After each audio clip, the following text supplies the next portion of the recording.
Hello friends, आप में से कई स्टूडेंट्स अब क्लास 10th में आ गए हैं और आपके मन में एक बहुत बड़ा सवाल ये होगा कि क्लास 10th की बोर्ड एग्जामिनेशन की तैयारी कैसे करें। यहाँ पर मैं आज आपको बताने वाला हूँ कि क्लास 10th बोर्ड एग्जामिनेशन की तैयारी 2023 और 24 में थोड़ी सी डिफरेंट होगी। डिफरेंट क्यों होगी?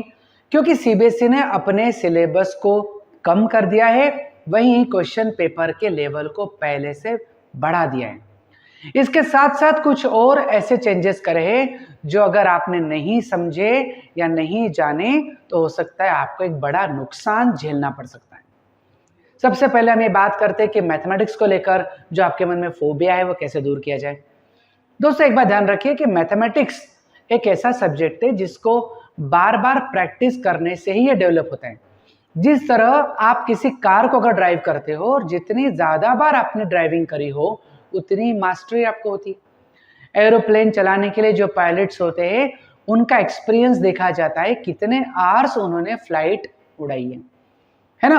तो जो अच्छा पायलट होगा डेफिनेटली उसने 22 आवर्स 100 आवर्स की फ्लाइट उड़ाई हो।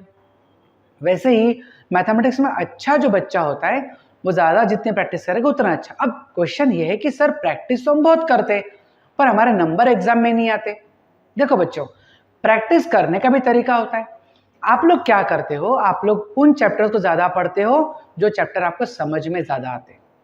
अगर आप अपने फेवरेट चैप्टर से पढ़ते रहोगे तो होगा क्या, आप उन चैप्टर से दूर हो जाओगे जो आपको नहीं आते।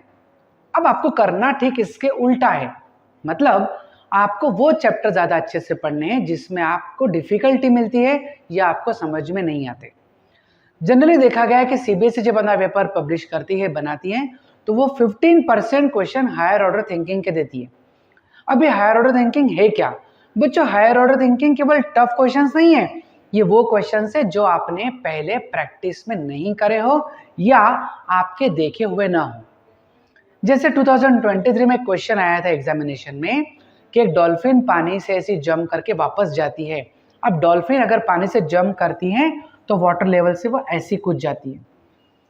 इस पैराबोला के कॉन्सेप्ट को देखा जाए तो बहुत ज्यादा डिटेल में स्कूल टीचर्स नहीं पढ़ाते, लेकिन अगर जिस बच्चे ने इसको पढ़ा हुआ होगा उसी बच्चे को एग्जामिनेशन में वो क्वेश्चन बना है। बाकी सभी स्टूडेंट ने इस क्वेश्चन को गलत करा है जिनके कारण उनका फुल स्कोर नहीं आ पाया।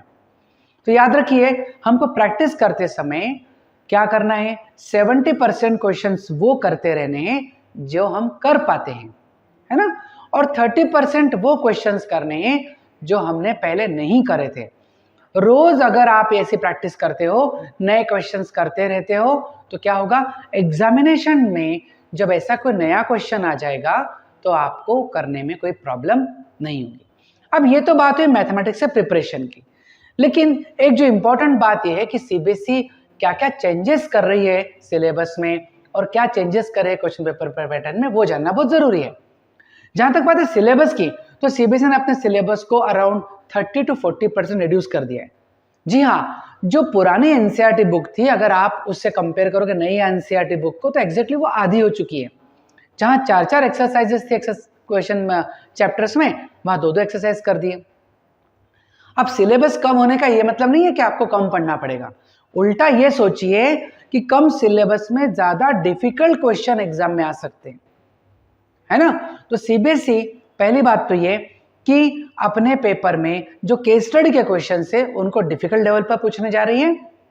और दूसरा जो बड़ा चेंज यहां पर आने वाला है अगले एग्जामिनेशन में 2024 में, कि हो सकता है सीबीएसई अपने पेपर के अराउंड 40 to 50% क्वेश्चन एमसीक्यू कर दे। मतलब अगर 50% क्वेश्चन मल्टीपल चॉइस हुए तो आपको केवल वेरी शॉर्ट आंसर और शॉर्ट आंसर टाइप क्वेश्चन के जवाब देने हैं। लॉन्ग आंसर टाइप क्वेश्चन हो सकता है सीबीएसई अब पूछे ही ना। सीबीएसई चाहती है कि बच्चों को क्वेश्चन की ऑब्जेक्टिविटी समझ में आए, क्वेश्चन का जो बेस है वो समझ में आए, बजाय उनको बहुत लंबी मेथड से करने के बाद आंसर लाने के बजाय वो जल्दी आंसर लाने की प्रैक्टिस करें, क्योंकि आने वाले दिनों में आपको कॉम्पिटिटिव एग्जामिनेशन में भी पार्टिसिपेट करना है। तो अगर ये बड़ा चेंज आता है तो डेफिनेटली आपको 2024 के लिए मल्टीपल चॉइस क्वेश्चन की अच्छी प्रैक्टिस करनी पड़ेगी। और मैं जानता हूं कि मल्टीपल चॉइस क्वेश्चन सारे के सारे सही करना इतना आसान बात भी नहीं है। इसके लिए आपको ज्यादा मेहनत करनी पड़ेगी, आपको शॉर्ट ट्रिक्स याद करनी पड़ेगी, आपको पैटर्न समझना पड़ेगा। कई ऐसी चीजें होती है जिनको हम फॉर्मूले के फॉर्म में यूज कर सकते हैं। याद रखिए, एनसीईआरटी में दिए गए फॉर्मूले ही केवल यूजफुल ऐसा नहीं है, कई सारे ऐसे क्वेश्चन है जो फॉर्मूला बेस्ड होते हैं। ये छोटा सा एग्जांपल मैं आपको देता हूं। ट्रिग्नोमेट्री एक चैप्टर है। ट्रिग्नोमेट्री चैप्टर में एक क्वेश्चन ऐसा है कि अगर किसी हाइट को देखा जाए दो अलग अलग डिस्टेंसेस से, जिनका बेस से डिस्टेंस ए हो और दूसरे का डिस्टेंस बी हो, और एंगल जो बन रहा है वो अगर कॉम्प्लीमेंट्री हो, मतलब जिसका सम 90 हो। याद रखिए, यहां पर छोटा सा ट्रिकी फॉर्मूला होता है कि हमेशा हाइट होती है under root of A B. ऐसे ट्रिकी क्वेश्चन पर, अब ये एनसीईआरटी का क्वेश्चन है लेकिन वहां पर आपको डिटेल में करना है, लेकिन ये एमसीक्यू में हमेशा आ जाता है। अगर पता है कि डिस्टेंस ए मान लीजिए 4 है और बी की वैल्यू सपोज 9 है ना, तो आपका प्रोडक्ट क्या हो जाएगा 9 इंटू 4 यानी रूट 36, तो आंसर आ जाएगा 6। तो इस तरह के ट्रिकी क्वेश्चन अगर आपने ध्यान देकर पढ़े तो आपके एमसीक्यू में स्कोर अच्छा होगा। अब लास्ट और इंपॉर्टेंट बात, सीबीएसई हो सकता है as per the national curriculum framework आने वाले सेशन के लिए 2 पार्ट्स में सीबीएसई बोर्ड एग्जाम रखे, जैसा कि लॉकडाउन के टाइम पे हुआ था। टर्म 1 रखी थी जो कि पूरे एमसीक्यू बेस्ड थी, और टर्म 2 रखे थे जो कि ऑब्जेक्टिव बेस्ड सब्जेक्टिव बेस्ड थी। ठीक है, तो सीबीएसई ऐसा प्रपोजल ला रही है, हो सकता है क्लास 10th के बच्चों को 2 बार बोर्ड एग्जाम देनी पड़े, पहली मंथ ऑफ सितंबर में और दूसरी मंथ ऑफ मार्च में।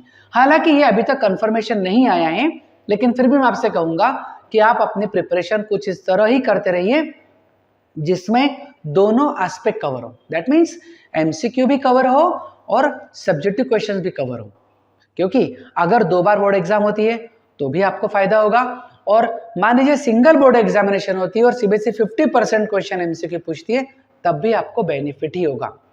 याद रखिए, हार्डवर्किंग करने से कभी ना डरिए, हार्डवर्क करते रहिए, अच्छे मार्क्स आपके डेफिनेटली आएंगे। जैसा कि कृष्ण भगवान कहते हैं ना कि कर्म करो फल की चिंता मत करो, ठीक उसी तरह आप खूब हार्डवर्क करिए, खूब सारे क्वेश्चंस करिए और अपने टीचर से कांटेक्ट में रहिए। अध्ययन एकेडमी पर हम हर तरह के क्वेश्चंस की रेगुलर प्रैक्टिस करवाते हैं, केस स्टडी, असर्शन रीजन, है ना, objective question, subjective question, short answer, very short answer, and specially the higher order thinking skill based question. लगातार हर चैप्टर में इस तरह के क्वेश्चंस करने से अध्ययन एकेडमी के बच्चों को बहुत फायदा होता है और उन बच्चों के फुल स्कोर लाने के चांसेस बाकी बच्चों से बेहतर हो जाते हैं। तो wish you all the best, आप अच्छा पढ़िए और अच्छे मार्क्स के लिए तैयारी शुरू कर दीजिए। Thank you very much.